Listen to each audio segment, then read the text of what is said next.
sa ating mga ka-RSP na gusto pong matuto ng another hobby na talaga namang mag-enjoy ka, magugustuhan po ninyo itong isang archery range na located sa Quezon City. Panoorin natin yan dito lang sa Tipid Trips.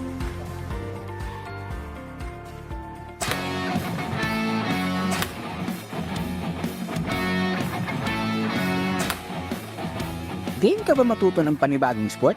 Gawin nating exciting ang next trip mo. Kaya tutok lang, mag-relax at bitawan na muna ang stress sa everyday life. Ano, sama ka sa trip ko? Biyahe tayo sa Tipid Trips. Kung nasa QC ka na, sumakay ka lang ng jeep mula sa QC City Hall papunta sa Fishery Street. 13 pesos lang yan.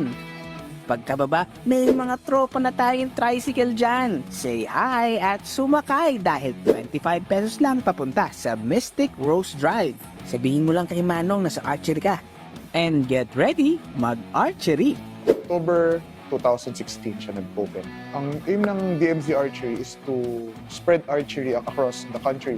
Gaya ng ibang sports, focus, discipline, at proper posture ang pwede mong matutunan sa archery. Pero ang pinakamahalaga, The character development ng mga tao. Sa mental health is malaki ang tinutulong ng archery kasi it gives us peace of mind, calmness. Kasi syempre, you only focus on your bow and arrow and your target. So ikaw, nakakahinga ka, you relax, and then kumbaga may tranquility ka when you shoot. So it's like yoga na may shooting. 300 pesos lang ang kailangan at isang oras ka nang makakatira. Pero don't worry kung hindi ka makatama sa target dahil free ang tutorials mo with only arrows pa. If you just wanna try archery, pwede. If you wanna go about it, go. So regardless if you're passionate about the sport and just wanna try it, everyone is welcome.